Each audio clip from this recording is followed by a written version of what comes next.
Olá, queridos, vocês estão bem? A graça e a paz do Senhor para a sua vida. Seja bem-vindo ao nosso Tadel, treinamento avançado de líderes. Como nós sempre falamos, o Tadel não é só para líder, mas para todo aquele que deseja aprender e crescer, para todo aquele que deseja servir melhor ao Senhor. Hoje eu não falarei muito, porque nós temos uma palestra muito importante que vai impactar as nossas vidas. O autor é James Clear, ele é autor do best-seller Hábitos Atômicos. Esse livro é recomendado por grandes líderes e fala sobre o poder dos hábitos, como uma simples mudança de hábitos pode mudar a nossa vida. Fique agora com essa mensagem poderosa em nome de Jesus. Um acidente de beisebol no ensino médio desviou os sonhos de juventude do próximo palestrante. Para readquirir confiança, ele começou a criar novos hábitos. Agora ele é um dos maiores especialistas mundiais em formação de hábitos. James Clear é conhecido por sua capacidade de reduzir conceitos complexos a ações simples. E o seu popular boletim informativo 321 é recebido por mais de 2,5 milhões de pessoas toda semana. Ele dá palestras frequentes para empresas do Fortune 500 e já foi assunto no Time, no Wall Street Journal e no CBS This Morning. O seu livro Hábitos Atômicos vendeu mais de 15 milhões de exemplares, sendo traduzido para mais de 50 idiomas e foi o livro campeão de vendas de 2021 na Amazon e um audiolivro campeão na Audible. Ele está aqui hoje para nos ajudar a analisar nossos próprios hábitos. Summit, vamos dar as boas-vindas a James Clear. Muito obrigado, é um prazer falar com vocês, eu estou muito animado para isso. Eu vou compartilhar ideias do meu livro best-seller, Hábitos Atômicos, falar sobre criar bons hábitos e romper os maus. E ao falar nesses tópicos, eu gosto de usar as lentes de histórias diferentes para desvendar insights e conceitos. E a primeira história que eu quero compartilhar é aquela da equipe de ciclismo britânica. Sabe, por muitos anos, o ciclismo britânico era muito medíocre, tinha um desempenho modesto na cena mundial. Eu diria, imaginem a pessoa mais mediana com quem trabalham. Eles estão aqui, não olhem para eles, mas só... Tipo, por muitos anos o ciclismo britânico era essa pessoa. E a principal corrida do ciclismo é a Tour de France. E eles nunca venceram a corrida e existe há uns 110 anos. Isso é lá por 2003, 2004. Os outros grandes eventos do ciclismo são ciclismo de estrada e pista nos Jogos Olímpicos. E também, ao longo de uns 100 anos, de 1908 até cerca de 2003, a equipe britânica conquistou uma única medalha de ouro nesse período. E então, eles queriam mudar isso, melhorar seu desempenho, atingir um nível superior. E trouxeram esse novo treinador, chamado Dave Brailsford. E Brailsford tinha um conceito, uma ideia que tornou ele diferente dos treinadores anteriores. E ele chamava esse conceito de a agregação de ganhos marginais. A agregação de ganhos marginais. E ele descreveu como uma melhoria de 1% em quase tudo em relação ao ciclismo. E eles começaram com coisas que se esperaria de uma equipe de ciclismo, tipo, puseram pneus mais leves na bicicleta, projetaram um assento mais ergonômico, pediram a cada ciclista para testar vários géis de massagem diferentes para ver qual levava a melhor recuperação. Mas o ciclismo é um esporte competitivo e muitas equipes fazem coisas assim. E aí fizeram várias coisas, pequenas melhorias de 1% que ninguém mais tinha pensado. Por exemplo, trajes para corridas indoor e para corridas ao ar livre. Eles testaram os tecidos num túnel de vento para ver qual era mais leve e aerodinâmico e descobriram que tecido indoor era melhor. E pediram aos ciclistas para utilizarem nas corridas. Eles têm um trailer laranja, um caminhão enorme com bicicletas para grandes eventos. Eles pintaram as paredes internas do trailer de branco para ver melhor a sujeira e a poeira que podia entrar nas engrenagens e degradar o desempenho das bicicletas. Eles pediram a cada ciclista que testasse uma dúzia de travesseiros para ver qual levaria a melhor noite de sono para cada um. E uma vez que descobriram, levaram o travesseiro na estrada para hotéis, para Tour de France e outras grandes provas. E então disseram, se pudermos fazer isso, todas essas pequenas melhorias de 1% relacionadas ao ciclismo, eu acho que podemos vencer a Tour de France em 5 anos. Mas eles se provaram errados. Venceram a Tour de France em 3 anos. E venceram de novo no 4º ano, com um ciclista diferente. E depois de 1 ano, venceram as próximas 3 seguidas. Então nunca tinham vencido em mais de 110 anos. E venceram 5 nos 6 anos seguintes. E essa ideia de que melhorias de 1% não são só boas de ter, sabe? Não são só um pequeno bônus ou uma cereja em cima do bolo, mas pode ser o caminho para desbloquear níveis de elite de sucesso, níveis excepcionais de desempenho. Pensem, é até surpreendente, um pouco contraintuitivo, certamente subestimado. Então, onde queremos chegar é que a excelência geralmente não se trata de fazer mudanças radicais, mas acumular pequenas melhorias ao longo do tempo. E essa é uma ideia bem simples. Muitos aqui já devem ter ouvido algo assim, tipo pequenos passos, melhoria contínua e outros métodos parecidos. Mas, embora essa seja realmente uma ideia bem simples, a maioria não leva a sério. E se levarem a sério, se aparecerem todo dia e tentarem encontrar uma pequena margem de melhoria, se aparecerem todo dia e procurarem alguma área para conseguir 1% melhor para obter alguma vantagem ou conseguir uma pequena melhoria, nossa, vocês ficariam surpresos com o que pode se transformar a longo prazo. Então, eu gosto de visualizar isso de algumas maneiras diferentes. Esse diagrama, esse gráfico é uma maneira de visualizar. O que isso diz, o que mostra, é que se melhorarem 1% a cada dia por um ano, com 1,01 elevado à 36ª potência, vocês ficam 37 vezes melhores até o final do ano. Se piorarem 1%, 0,99 elevado à 36ª potência, vocês vão quase a totalmente zero. Mas um gráfico como esse diagrama, é apenas juros compostos, é curva composta. E a vida real não é exatamente como os juros compostos. Seus hábitos não são exatamente uma fórmula matemática. Mas, caramba, isso ajuda muito a resumir a forma como a mudança de comportamento se parece no dia a dia. E qual é a diferença entre fazer uma escolha 1% melhor hoje ou 1% pior? Em qualquer dia, não muita. Tipo, qual é a diferença entre comer um hambúrguer e batatas ou uma salada? Hoje, basicamente nenhuma. Se olharem no seu corpo no fim do dia, parece o mesmo. O número na balança não mudou. Só 2, 5 ou 10 anos depois dizemos, oh, as consequências chegaram. Não é o... Conhecimento, por exemplo. Sabe, quem lê 10 minutos por dia encontra 10 minutos para aprender algo novo. Ler por 10 minutos hoje não faz de ninguém um gênio. Mas, em um período de 10 ou 20 ou 30 anos, quem sempre leu vai dormir um pouco mais inteligente do que era quando acordou. A pessoa que sempre acha um tempo para aprender algo novo. Sabe, pode ter uma diferença significativa em sabedoria e insight. Então, esse padrão aparece repetidamente ao longo da vida. O que começa pequeno e é até fácil de descartar em qualquer dia, parece insignificante no momento, mas se soma, se transforma, se multiplica. Se torna algo maior ao longo do tempo. Sabem, eu gosto de dizer que todos nós seguimos nossos hábitos, seguimos a nossa rotina diária, e então um dia, daqui a 3 anos, toc toc, quem é? Oh, são as consequências das minhas decisões anteriores. Sabem, é tipo, essas coisas acabam nos alcançando. E eu acho que todos sabemos disso, sentimos isso só por viver a vida. E é que os hábitos são uma espada de 2 gumes. Eles podem nos construir ou podem nos derrubar. E essa é uma boa razão, um argumento forte para querer entender o que é um hábito e como funciona. Então, para que vocês possam ser os arquitetos dos seus hábitos e não as vítimas deles. Para que possam projetá-los para os beneficiar em vez de os impedir. Por todas essas razões, eu gosto de me referir aos hábitos como os juros compostos do autoaperfeiçoamento. Da mesma forma que o dinheiro se multiplica através de juros compostos, os efeitos dos seus hábitos se multiplicam conforme repetem ao longo do tempo. O tempo vai ampliar o que quer que deem a ele. Então, se vocês têm bons hábitos, o tempo se torna seu aliado. E a cada dia que passa, vocês se põem em uma posição um pouco melhor. Mas se têm maus hábitos, o tempo se torna seu inimigo. E a cada dia que passa, vocês cavam um buraco mais fundo. E então, o primeiro ponto importante que eu quero estabelecer hoje é uma ênfase em trajetória, em vez de posição.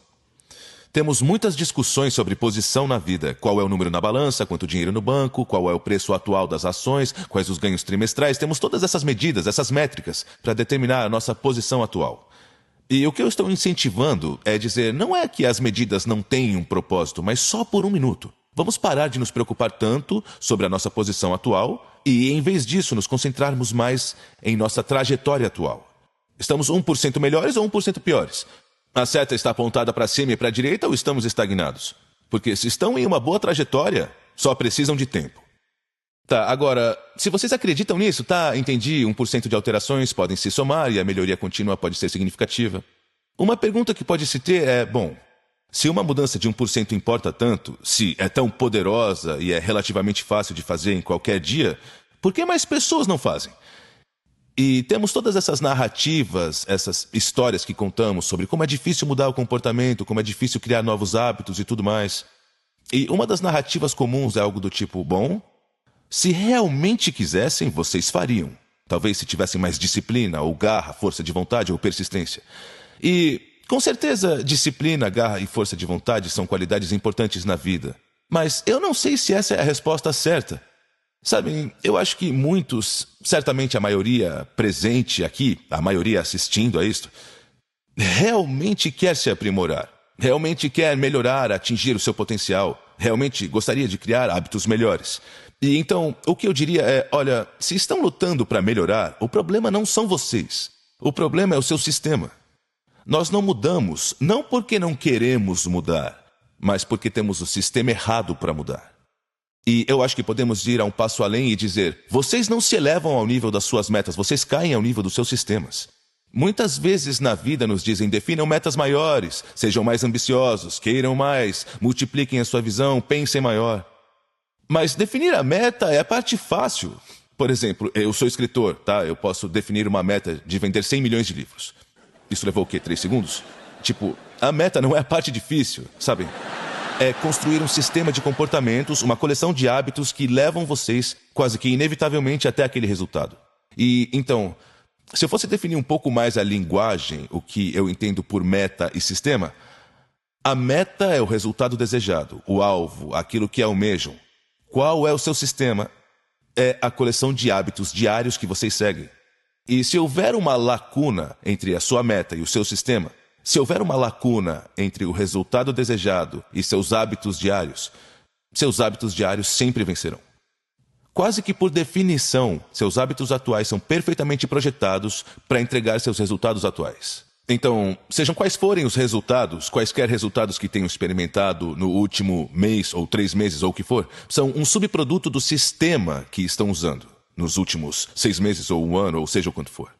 E então, é uma coisa irônica. Também queremos muito que os resultados mudem. Também queremos melhores resultados, ou estar em forma, ou para ganhar mais dinheiro, ou reduzir o estresse, ou o que seja. Mas os resultados não são realmente o que precisam mudar. É tipo, conserte as entradas e as saídas serão corrigidas. Ajustem os hábitos, projetem um sistema melhor e serão até naturalmente carregados para um destino diferente. Mas agora, cabe a vocês decidirem o que querem como meta.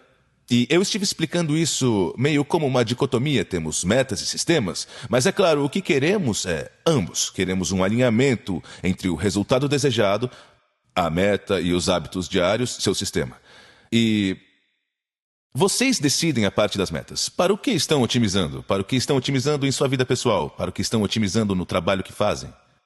Mas eu posso ajudar com a parte do sistema. Então vamos falar sobre isso. Como mudamos um hábito? Como ajustamos as engrenagens dessa máquina, do sistema que estamos executando?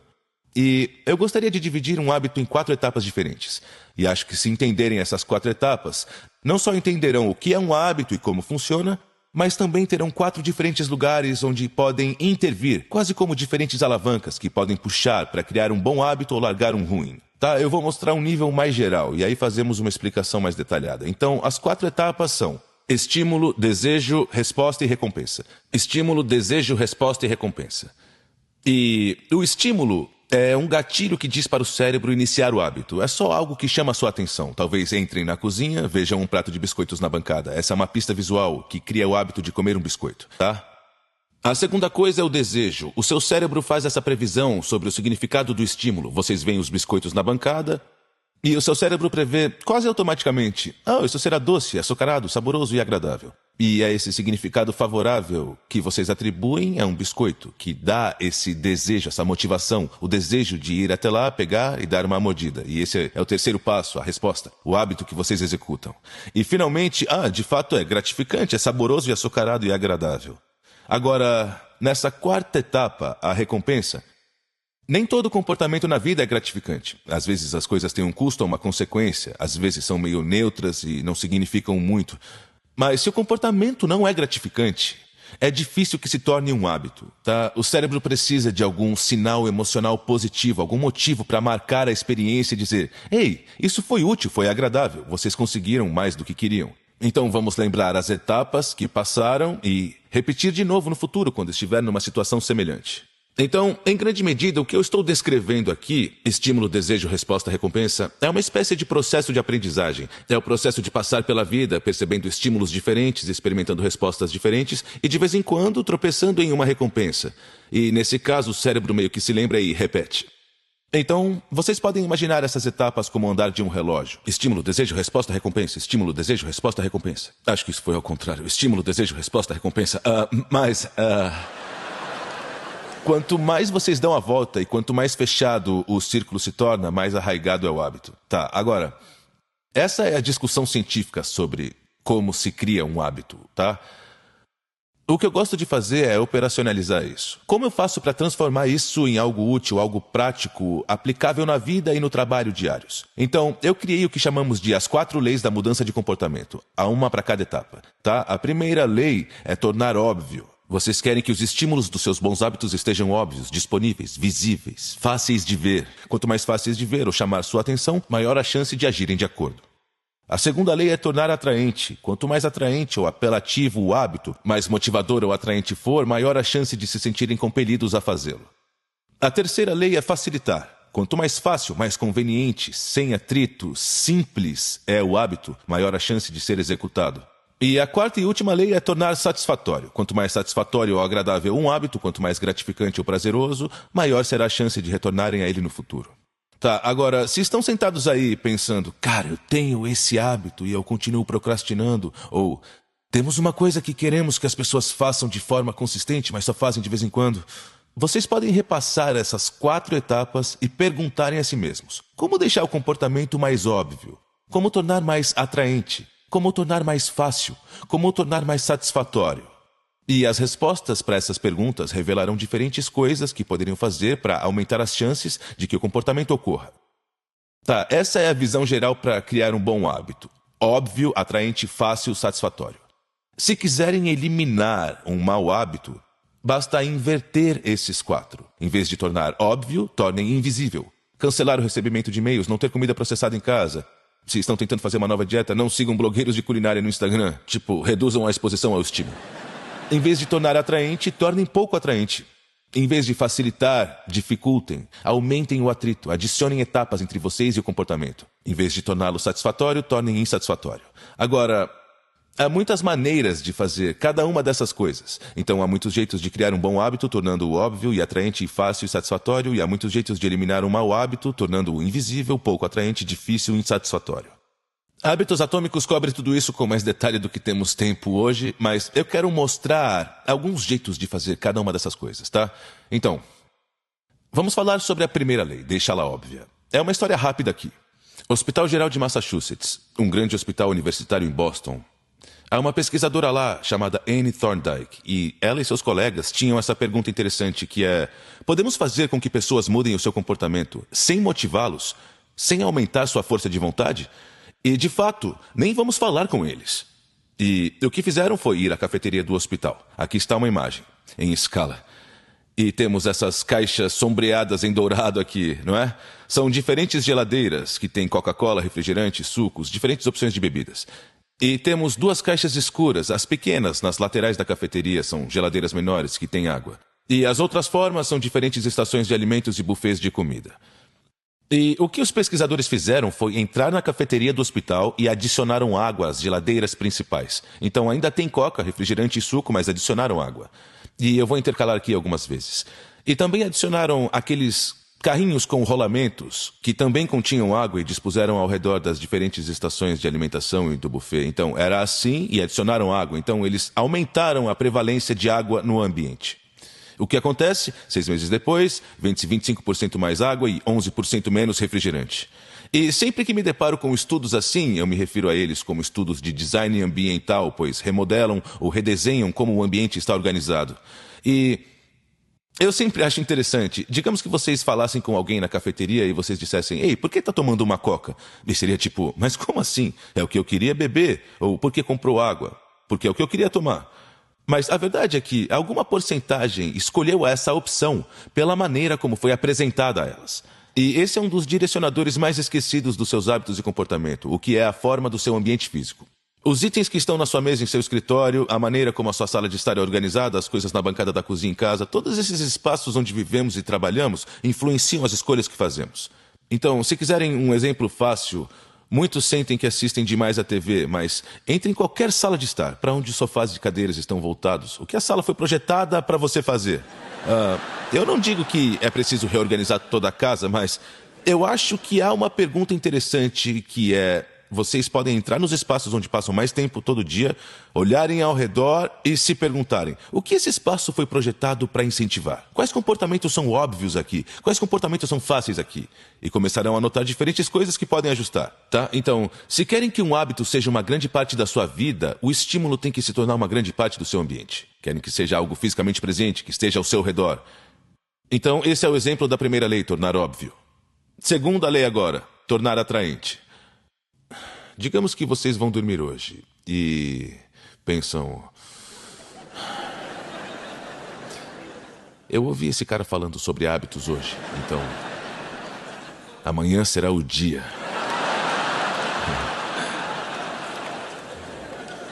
Eu vou acordar e vou dar uma corrida. Então, vocês ajustam o alarme para tipo 6 da manhã. E o alarme toca. A sua cama está quente. Está frio lá fora e vocês dizem: bom, eu vou apertar o botão de soneca, fica para amanhã. Mas se voltarem no tempo, voltarem para hoje e mandarem uma mensagem para um amigo e disserem: ei, podemos nos encontrar no parque às 6h15 e correr? Bom, agora são 6 da manhã e a sua cama ainda está quente e ainda está frio lá fora. Mas se vocês não se levantarem e forem correr, serão idiotas, porque deixaram seu amigo sozinho no parque. Então, vocês não facilitaram o sair para correr. A corrida ainda vai ser difícil tanto quanto antes. Mas mudaram o cálculo que está acontecendo em sua mente sobre se querem fazer isso ou não. E esse é um exemplo de como tornar o hábito mais atraente. Estão simultaneamente tornando-o menos atraente para pressionar a soneca e dormir, e mais atraente para se levantar e correr. Isso é o que os cientistas chamariam de dispositivo de compromisso. E dispositivos de compromisso, há muitos exemplos deles no livro, são quando se faz uma escolha no presente. Mandarei uma mensagem para o meu amigo. Isso trava seu comportamento para o futuro. Agora eu tenho que me levantar e ir correr. Agora, isso é um exemplo de envolvimento do ambiente social. Acabamos de falar sobre ambiente físico. Eu acho que a conclusão é mais ou menos a mesma. Eu nunca vi alguém consistentemente seguir hábitos positivos em um ambiente negativo. Se estiverem cercados por cômodos e espaços que os incentivam ou encorajam em uma direção e quiserem ir na direção oposta, ou cercados por pessoas que têm hábitos diferentes daqueles que desejam ter, é duro nadar contra a corrente o tempo todo. Talvez possam fazer isso por um dia, uma semana, um mês, mas em algum momento é quase como se fosse uma gravidade puxando vocês de volta. Então, da melhor maneira possível, vocês querem alinhar essas coisas com o tipo de hábitos que querem criar. Muito bem. A terceira lei aqui, facilitar. Eu vou dar um exemplo rápido de como fazer isso, e eu chamo de regra de 2 minutos. E é muito simples, só diz: peguem qualquer hábito que estão tentando criar e reduzam para algo que leva 2 minutos ou menos para fazer. Então, leiam 30 livros por ano, torna-se ler uma página. Ou fazer yoga 4 dias por semana, torna-se pegar o tapete de yoga. E às vezes, quando eu digo isso, as pessoas resistem um pouco e ficam tipo: tá legal, amigo, eu sei que a meta não é só pegar o meu tapete de yoga, eu sei que eu preciso praticar mesmo, então, se isso é algum tipo de truque mental, e eu sei que é, então por que eu cairia nessa? E eu entendo a reação das pessoas, mas eu tenho esse leitor, ele se chama Mitch, e eu o mencionei em Hábitos Atômicos. Ele perdeu mais de 45 quilos e manteve o peso por mais de uma década. E quando ele começou a fazer academia, ele tinha uma regra estranha para si mesmo, que era não poder ficar por mais de 5 minutos. Então ele entrava no carro, dirigia para a academia, saía, fazia meio exercício, voltava para o carro e ia para casa. E parece ridículo, não é? Parece bobo. Claro que isso não vai resultar no que esse cara quer. Mas, se derem um passo para trás, vocês perceberão que ele estava dominando a arte de aparecer. Tá? Ele estava se tornando o tipo de pessoa que ia à academia 4 dias por semana, mesmo que fosse só por 5 minutos. E essa é uma verdade mais profunda sobre hábitos, algo que as pessoas ignoram. Ou seja, que um hábito deve ser estabelecido antes que possa ser melhorado. Sabe, tem que se tornar um padrão na vida antes que se possa aumentá-lo e transformar em algo mais. É preciso padronizar antes de otimizar. E eu não sei por que fazemos isso, mas tendemos a ser tudo ou nada nos nossos hábitos. O nosso maior foco é em encontrar o melhor treino, a dieta ideal, a estratégia de negócios perfeita. Nós temos um foco tão grande em otimizar que não nos damos permissão de aparecer, mesmo que seja só de uma forma pequena. Mas, sem dominar a arte de aparecer, se não conseguem ser quem vai à academia por 5 minutos, 4 dias por semana, e daí se o plano de treino de 45 minutos é bom? Sabe, àquela altura é só uma teoria. Isso me lembra a citação de Ed Letmore, onde ele diz: o peso mais pesado na academia é a porta da frente. Tipo, há muitas coisas na vida que são assim, sabe? O passo mais difícil é o primeiro, o movimento mais pesado é a primeira ação. Se puderem apenas dominar a arte de aparecer, se usarem estratégias como a regra dos 2 minutos para começar, vocês ficariam surpresos com o que podem fazer depois de se fixar. Agora estão na arena, agora tem algo para otimizar. Então, antes disso, é só uma teoria. Tá legal. Não temos tempo para falar sobre a quarta lei, mas o que eu quero dizer é que ajuda muito poder tornar o seu progresso visual. Se puderem visualizar o seu progresso, seja um rastreador de hábitos ou um aplicativo no seu telefone que rastreia cada instância, ou o que quer que seja, encontrar uma maneira de ver que aparecer é significativo e colocar vocês no caminho certo. Isso é gratificante por si só e pode mantê-los no caminho enquanto esperam pelas recompensas de longo prazo. Mas o meu tempo está acabando e, antes de encerrar, eu quero contar a vocês o que eu considero ser o segredo desta palestra. E o segredo é que não se trata só de pequenos hábitos. É acreditar em algo novo sobre si mesmos. E esse é um conceito ao qual eu me refiro como hábitos baseados em identidade. E a ideia central aqui é que mudança de comportamento é mudança de identidade. Faz vocês mudarem a história sobre quem são e o que estão fazendo. É por isso que eu digo coisas do tipo, sabe, a meta real não é ler um livro, a meta é se tornar um leitor. A meta não é correr uma maratona, é se tornar um corredor. A meta não é fazer um retiro de meditação, é se tornar um meditador. E nesses exemplos eu estou usando rótulos como leitor e corredor e meditador e tudo, mas também vale para características gerais, como eu sou o tipo de pessoa que termina o que começa, ou sou o tipo de pessoa que chega na hora.